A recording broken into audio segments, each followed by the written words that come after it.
Americans have more money sitting in retirement accounts than at any point in human history, and they are yanking it back out faster than at any point in 20 years. Both true. Same 12 months. Somewhere this morning, a guy is staring at a record account balance on his phone and a withdrawal form on the same screen, and his thumb is hovering over the wrong one.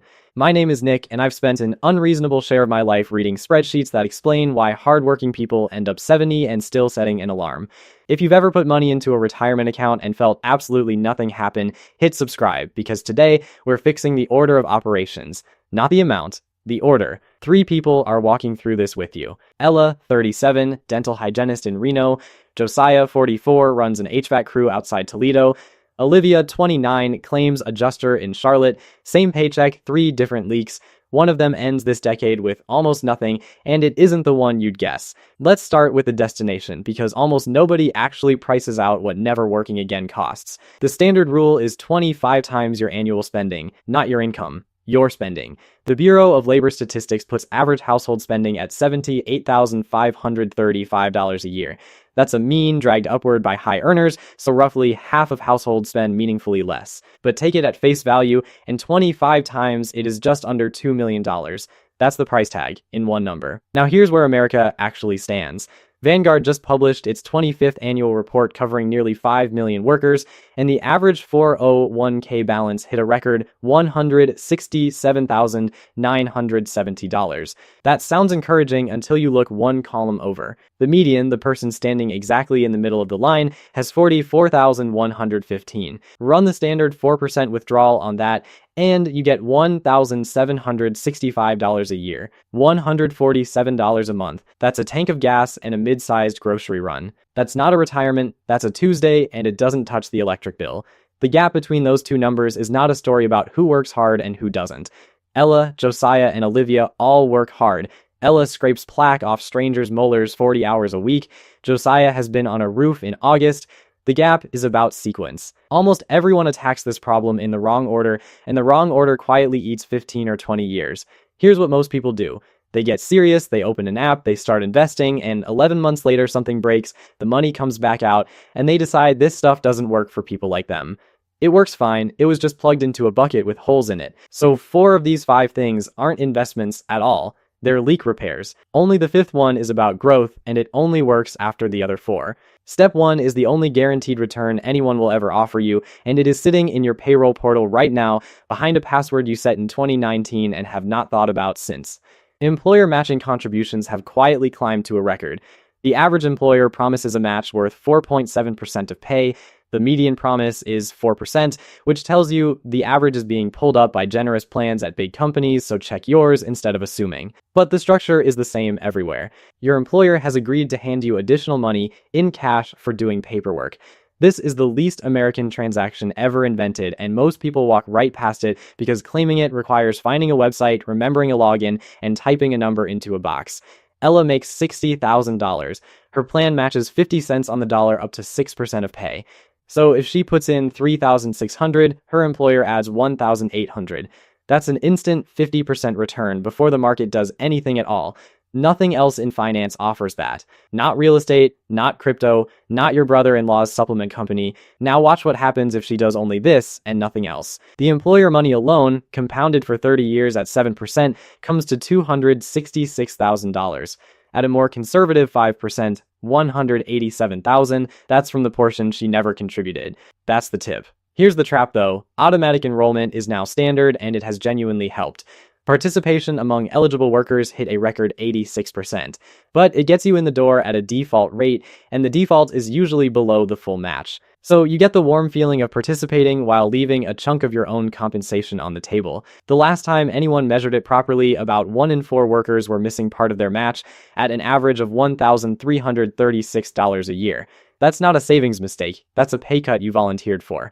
One more thing nobody mentions. Some plans match per paycheck with no true-up, so if you front load and hit the annual cap in September, the match just stops in October. Fewer than half of plans protect you from that. Search your plan document for the words true-up.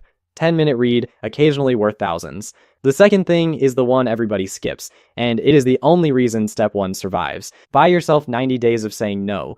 It feels like the opposite of building wealth. It's cash, it sits there, It does nothing exciting, and it is the single reason some people's investments make it to year 10 and other people's don't. Only 30% of Americans say they'd cover a $1,000 emergency out of savings. Fewer than half have the liquidity to handle it at all, and a third would go into debt over it. Among people who do have a cushion, the median is $5,000, half what the same survey found a year earlier. So the cushion is thinning, and you can watch exactly where it's going. 6% of Vanguard's 401k participants took a hardship withdrawal last year. That's the highest share ever recorded, up from 4.8% the year before, and roughly triple the pre-pandemic rate. Sixth straight annual increase. The median withdrawal was $1,900. That $1,900 is the whole video in a single number, so let me show you what it costs. Left alone for 30 years at 7%, that money becomes $14,463. Withdrawn early after the 10% penalty in ordinary income tax, the worker actually receives about $1,292. So the trade is roughly 14,000 future dollars for 1,300 present ones. That is the worst exchange rate available in America, and it doesn't even come with an airport pretzel. Josiah made that exact trade. His condenser fan motor went out on the family van, then his daughter needed a crown, and there was no cash anywhere, so he raided the 401k for $2,000 and told himself he'd put it back. Nobody puts it back. A hardship withdrawal isn't a loan. There's no repayment schedule, it's just gone. So the fix is boring on purpose. 3 to 6 months of expenses in a separate account at a bank you don't have a debit card for. At average household spending, 3 months is about $19,600. That's a big number, and I'm not pretending otherwise, so start with 1 month. 1 month of expenses converts a catastrophe into an inconvenience, and put it somewhere that pays you. The FDIC says the national average savings account yields 0.38%, which is a rounding error with a marketing budget, while high-yield accounts are paying north of 4% right now. On $10,000, that's the difference between $38 a year and about $415. Same money, same access, one phone call. Number 3 is a guaranteed return wearing the costume of a monthly bill. Buy off the 22%. The average interest rate on cards actually carrying a balance is now 22.15%, up from 21.52 just 1 quarter earlier. Americans owe $1.25 trillion on credit cards inside a total household debt load of $18.8 trillion. The average balance per cardholder is about $6,500, though the median is closer to $3,000, so the average is being inflated by a smaller group carrying a lot. Here's what carrying $6,500 at 22% actually looks like when you pay the minimum. 257 months, 21 years, $17,430 paid in total, of which about $11,000 is pure interest. The minimum payment isn't a plan for getting out of debt, it's the lender's business model printed politely on your statement. Same debt, $250 a month instead. 36 months. $8,938 total. You just saved $8,500 by pressing a different button. And this is the part that reframes everything. Paying off a 22% card is a 22% return, guaranteed, tax-free, with zero volatility. Compare that to what the market is actually being forecast to do. Vanguard's model currently anticipates annualized returns of about 3.9 to 5.9% for US stocks over the next decade because valuations are stretched. So you have a guaranteed 22 sitting next to a hopeful 5. This isn't close. This isn't even in the same area code. Ella carries no card balance, which is the deeply unglamorous reason her match actually compounds instead of quietly funding somebody's interest revenue. And the person doing the most damage with this particular leak is, by a wide margin, the highest earner of our 3. That's why the order matters. Match first, because 50% instant beats everything. Then the cushion, because without it you're back on the card by spring. Then the debt. Then, and only then, the slow accounts. Which brings us to number 4, the account almost nobody in this country uses correctly. Everyone knows about the 401k and the Roth. Fine, for 2026, you can put $24,500 into a 401k. If you're 50 or older, you get another $8,000 on top of that. And if you happen to be 60 through 63, there's a strange little window where that catch-up jumps to $11,250 instead, which exists for reasons only Congress can explain. IRAs sit separately at $7,500, and maxing those out is not the assignment. Only 14% of savers hit the maximum, and someone earning $50,000 would have to hand over half of every paycheck to get there. That's not a plan, that's a hostage situation. The assignment is the order, not the ceiling. Which brings me to the health savings account, which is quietly the best account in the American tax code and is being used by almost nobody the way it's designed. Money goes in untaxed, grows untaxed, and comes out untaxed for medical costs. 3 tax breaks. Nothing else in the entire tax code does that. If you contribute through payroll, you also dodge FDIC. So a $4,400 contribution saves you around $1,300 in tax in a single year at a typical bracket. Here's the state of it. Americans hold about $174 billion across 1.7 million health savings accounts. Roughly 4.2 million of those accounts, about 10%, have any of that money actually invested. The other 90% is sitting in cash. It's a retirement account wearing a checking account costume. And you can see the cost of the confusion directly, because accounts that do invest average $24,252, nearly 10 times the average uninvested one. Olivia had one for 4 years and never once logged in. Her employer auto-opened it during onboarding, deposited $500, and she assumed it was some kind of insurance thing. $4,400 a year, invested for 30 years at 7%, is $415,000. Tax-free on the way in, tax-free on the way up, tax-free on the way out. She was 4 clicks from that and didn't know the clicks existed. You do need a qualifying high-deductible plan for this, so it isn't for everyone, and if you'll be spending that money every year, then it's a spending account, and that's fine too.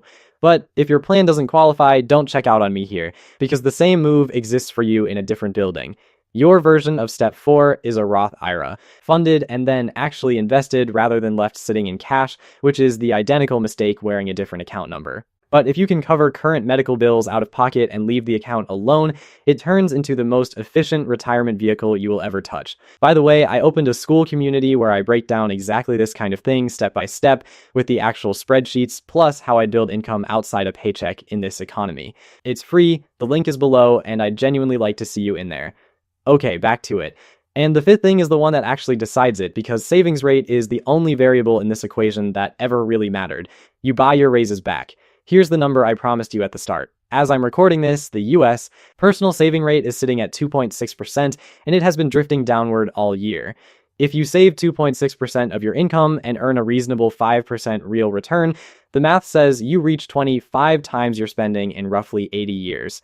80, you'd need to start working as a toddler and retire posthumously. Now hold everything else constant and just move that one dial. At 10%, it's 52 years. At 15%, 43. At 20%, 37, at 30%, 28 years, at 50%, 17 years. Same market, same returns, same person. The only thing that changed is the fraction of your paycheck that never entered your checking account. Olivia was at 6% when she started paying attention. She's at 14 now, and she did not get a promotion, move cities, or start a side business to do it. She moved one dial twice and took roughly a decade off her own number. That's the whole game, and it's why invest more is useless advice on its own. Your return is not under your control. Your income is only partly under your control, your savings rate is almost entirely under your control, and it is the variable with the most brutal leverage in the entire equation. But nobody can jump from 2% to 30% on a Tuesday. So here's the mechanism that actually works, and it's the reason I called this step buying your raises back. When you get a raise, your spending rises to meet it within about 2 months. Within 8 weeks, it has been fully digested by a slightly nicer grocery store and a subscription you don't remember authorizing. The money doesn't disappear, it gets absorbed, like a paper towel commercial where the spill is your retirement, so you intercept it before it lands. The moment a raise or a bonus hits, you increase your contribution rate by the same amount that same day before your lifestyle has time to file a claim on it. Watch what that does. One 3% raise on $60,000 is $1,800 a year. Banked and invested for 30 years at 7%, that single raise becomes $170,000. Now bank every raise for 30 years, 3% a year, never once cutting your current lifestyle. You end up with $2.3 million, and by the final year, you're saving $85,000 annually without having given up a single thing you had at the start. You bought your $2 million number using money you never got used to spending. That's the entire trick Olivia ran. Her last raise was 4%. She read the email, opened the payroll portal in the same sitting, moved her contribution up 4 points, and then went back to work. The raise never touched her checking account, so she never had to give it up. 71% of plans now have automatic escalation built in. So in a lot of cases, this is a checkbox you already have. Turn it on once, and the decision quietly gets made for you 36 more times while you're asleep, which is the only form of discipline I fully trust. Josiah's employer had it switched on by default. He turned it off in year 2 to free up $80 a month. And that $80 is the most expensive $80 in this entire video. And put the money somewhere boring. Last year, 79% of actively managed large cap funds underperformed the S&P 500, and over 20 years, about 92% of domestic funds lost to their benchmark. You're paying a professional to be worse than a spreadsheet. Meanwhile, only 5% of Vanguard participants traded during last year's volatility, and the ones who did nothing were the ones who ended the year with records. Boring is not a compromise here. Boring is the strategy. So where does that leave our 3? Ella got the match on day 1, kept it, and never touched step 2, which means one bad transmission puts her back at 0. Olivia finally logged into the health savings account, moved it out of cash, and turned on escalation, and she's the one who quietly ends up furthest ahead despite earning the least of the 3. And Josiah, who out-earns both of them, is the one who ends this decade with almost nothing, because he did step 5 first and then had to keep undoing it. He wasn't undisciplined, he was out of order. I'm not a financial advisor, and this isn't financial advice. It's the arithmetic laid out in the sequence that actually holds up, and your situation has details that mine doesn't. But here's what I keep coming back to. Nothing on that list requires you to earn more. Not one item. The match is your money. The cushion is your money. The interest is your money leaving. The raises are obviously your money. Every step is just moving dollars you already generate into positions where they stop leaking and start compounding. That's the whole mechanism behind a phrase as dramatic as never work again. The system isn't rooting against you exactly, it just isn't designed to explain this to you. Because there's no revenue in a customer who stops paying interest and starts paying attention. So do one thing tonight, and I mean tonight, not this weekend.